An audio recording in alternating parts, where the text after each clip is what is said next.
Is there an urgent need to boost fertility rates in the country? That India's population is not expanding.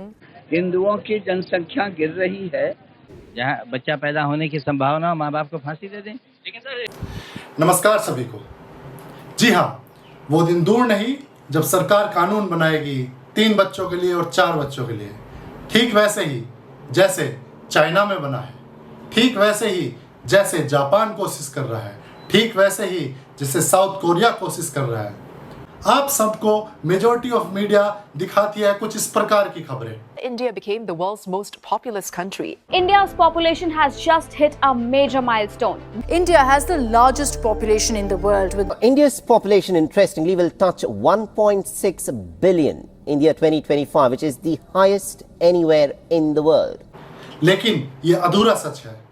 पूरा सच इसके थोड़े आगे है, जो है इस प्रकार का। Well, India's fertility rate has officially dropped. Report, however, has flagged a decline in the overall total fertility rate. India's fertility rate has now fallen below the replacement level. आज भारत की सोसाइटी में देखें तो शादी की उम्र लगभग 30 साल के आसपास हो गई है और सभी जो महानगरों में जोड़े रह रहे हैं वो ये कह रहे हैं बच्चा एक ही अच्छा। मैं उन सबसे एक ही सवाल पूछना चाहता हूँ, आप तो दो, एक हस्बैंड एक वाइफ और बच्चा एक। इसका मतलब क्या हुआ कि जब आपकी उम्र हो जाएगी और आपकी मृत्यु हो जाएगी तो 2 लोग जाएंगे और रह जाएगा एक। जी हाँ, यही होता है रिप्लेसमेंट रेट। किसी भी देश की आबादी को स्थिर रखने के लिए रिप्लेसमेंट रेट जरूरी होता है 2.1, यानी हर औरत के 2.1 बच्चा। जी, आप सोच रहे होंगे ये कैसा आंकड़ा है, 2 बच्चे सुने हैं, 3 बच्चे सुने हैं, 2.1 क्या होता है? तो ये एक मैथ का आंकड़ा है जो एवरेज लेके लिया जाता है कि लगभग अगर 10 औरत है और किसी औरत के अगर बच्चे नहीं हैं और किसी के 3 है और किसी के 1 है तो एवरेज निकल के आता है रिप्लेसमेंट रेट का आंकड़ा 2.1।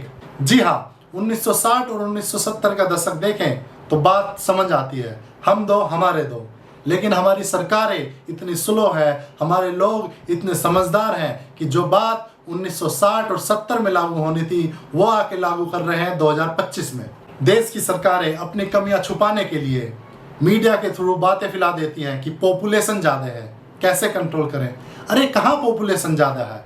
जितना अनाज हमारी पॉपुलेशन खाती है भारत उससे ज़्यादा अनाज उगाता है। जितना दूध भारत पीता है भारत उससे ज़्यादा दूध उत्पन्न करता है। जितना कपड़ा भारत पहनता है भारत उससे ज़्यादा कपड़ा बनाता है। जितना अनाज हमारे देश में कबूतर खा जाते हैं उतने अनाज में तो कई देशों की रोटियां चल जाएं, वो भी कई सालों की। वेस्टर्न मीडिया तो प्रोपेगेंडा चलाता है, हमारी ओवर पॉपुलेशन को पॉवर्टी दिखाता है। ओवर पॉपुलेशन से पॉवर्टी नहीं होती, पॉवर्टी होती है सरकारों द्वारा सुशासन ना करने से। वहीं वो ही वेस्टर्न कंट्रीज हमारी मार्केट्स में आना चाहती हैं क्योंकि यहाँ खरीदार ज़्यादा हैं। जिस दिन हमारे देश की जनसंख्या कम हो गई उस दिन वो हमारा पक्ष लेना बंद कर देंगे, उन्हें भारत की कोई आवश्यकता नहीं होगी। तो वेस्टर्न मीडिया के प्रोपेगेंडा से और ब्रेन वॉश से बचिए और उतने बच्चे तो कीजिए जिससे हमारा फर्टिलिटी रेट इंटैक्ट रहे और रिप्लेसमेंट रेट 2.1 रहे। जय हिंद, जय भारत। Subscribe and like.